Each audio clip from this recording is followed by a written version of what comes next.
For many, COVID-19 has triggered a yearning for change, a slower pace, a lighter footprint, and an existence connected to nature. And now, perhaps for the first time, a life more resilient to future shocks.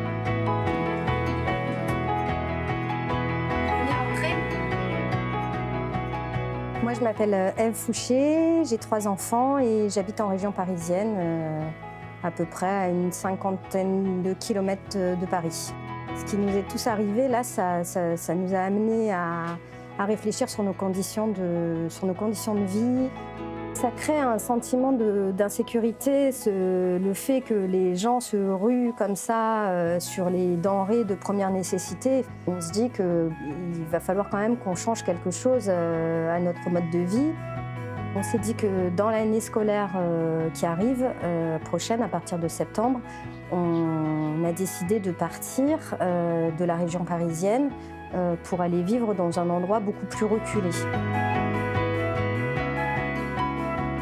Par rapport à mes enfants, de ce que j'ai envie de leur transmettre, c'est la question de l'adaptation, de pouvoir s'adapter à des nouvelles situations à chaque fois qui se présentent et justement de faire baisser ce sentiment de peur.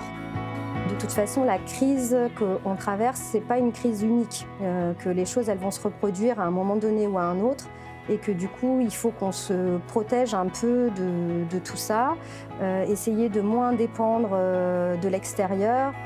La priorité, c'est le travail. Pour l'instant, on est en train de regarder plutôt les annonces, les offres d'emploi. On est sur le départ, ouais, et ça fait plaisir. Stories like Eve's are being echoed across France, with real estate numbers speaking volumes. This figure released during the lockdown revealed that 6 out of 10 future buyers intend to change their geographical zone, most away from the city. For many, the coronavirus flagged the need for a new way of life, of production and consumption. Even before the crisis, 42% of French people believed, and I quote, "Our society will soon disappear," a number that has surely exploded. Some families, though, chose the self-sufficient path long before COVID-19, and they prove it is possible to rely less or not at all on the outside world.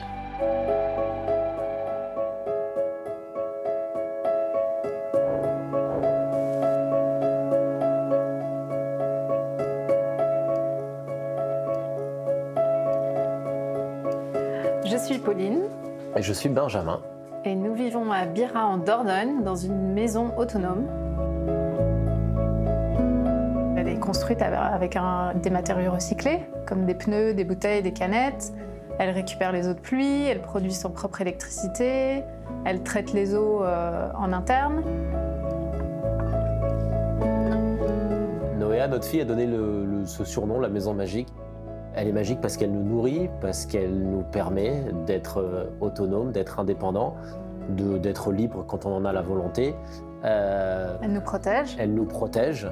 Et sans devoir aller compter sur un réseau extérieur, sur autre chose que la nature, en fait. On a le sentiment d'avoir vécu cette crise engendrée par le Covid en étant vraiment dans une bulle.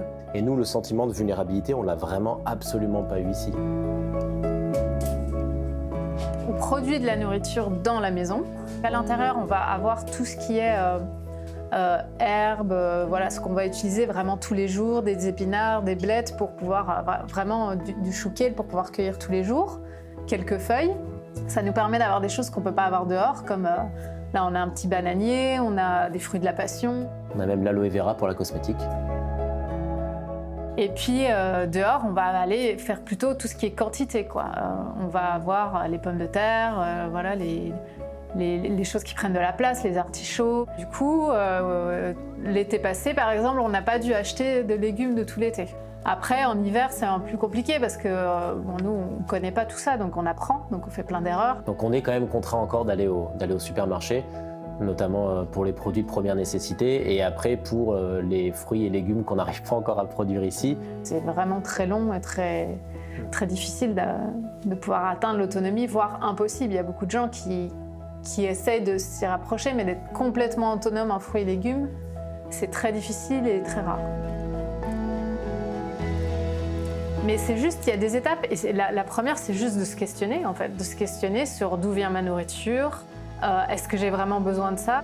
Et voilà, petit à petit, remettre en question, en fait, cette dépendance pour pouvoir mettre des choses plus vertueuses en place. Et en fait, tout ce qu'on construit depuis 3 ans, c'était dans l'anticipation de crises comme ça. On est persuadés, Pauline et moi, sans être des collapsologues convaincus, qu'on est au début d'une phase de crise permanente, en fait, qu'elle soit migratoire, sanitaire et sociale. Et donc, du coup, avoir ce petit cocon et cette maison magique, c'est un immense privilège. Et c'est pour ça qu'on a travaillé depuis 3 ans et c'est pour ça qu'on va travailler encore plus.